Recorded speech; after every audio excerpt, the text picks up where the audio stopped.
Happy Monday! Start of new week. A day of a new week is kita ko sa inyo ang aking aking binili na yung binalikan ko doon sa GS Gisano Mall na Himalayan salt. Pero yung una ko itong binili na may grinder siya. Tapos ang binili ko ito na kasi may lalagyan naman ako. Itong powder na mismo hindi na siya rock salt, ito ng powder. Tapos kasi ang pinupunta ko doon, pinabalikan ko doon ay bibili ako ng gloves kasi last grocery doon may nakita na akong maraming gloves pero hindi pa ako nagbili kasi may gloves pa man ako. Tapos ngayon binalikan ko, yun kasi ang pinaka ko na balikan, tapos wala na. Ang dami kaya nun, ilang lanes yun na nakasabit pero wala na talaga, iwan ko, pinakyaw. Ito na lang ang binili ko. At saka na lang, instead na katong globe, pili na lang ako ng paper powder at saka turmeric powder. Yun. Ito may isa pa akong may isa pa ako ito, pero nagbili talaga ako ng dalawa. Ayan. Kasi ininom ko ito tuwing gabi after ko mag-dinner. Yun ang ginawa kong tea. With turmeric powder, gloves, at saka cinnamon stick. Or may cinnamon powder naman ako. Ayan, may cinnamon powder naman ako. Madami pa.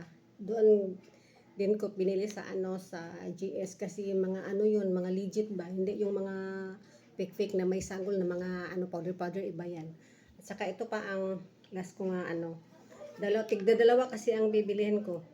Ayan, isa lang sa ang ilagay ko dito, may isa pa. Tapos ito ang last ko binili. Dalawa din. Ayan. Tapos ito. Tapos mayroon ko ito ang cinnamon stick. Nilagay ko sa makanting bote ng jar ng coffee. Ayan. Dalawa itong balot, dalawang ganito. Isa na lang. Tapos mag-order pa ako kasi wala ito dito. Noon meron sa mga grocery pero ngayon wala na. To, cinnamon stick. Ilagay ko dito sa jar ng empty ng kape. At saka yung aking turmeric powder. At saka may isa pa, tatlo pa sila lahat. At ang aking Himalayan salt na powder. Kasi may lalagyan naman ako. At saka yun lang pa. At saka ilagay ko dito yung sobra. Nakasold naman siya, So, mas ilagay ko siya dito.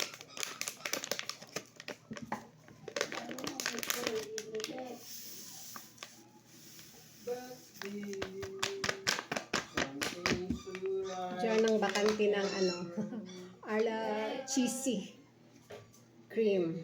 Ayan. Yan. Yun lang ang i-update ko sa inyo ang aking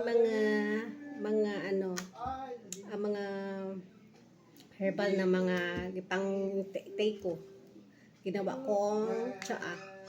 Ito, pag mag-tsaa ako ng turmeric with cloves at saka cinnamon, lagyan ko din ng 1/4 teaspoon na Himalayan salt. Yun lang. Thank you for watching. Thank you for watching. Have a blessed Monday, mga katauhan. Love you all.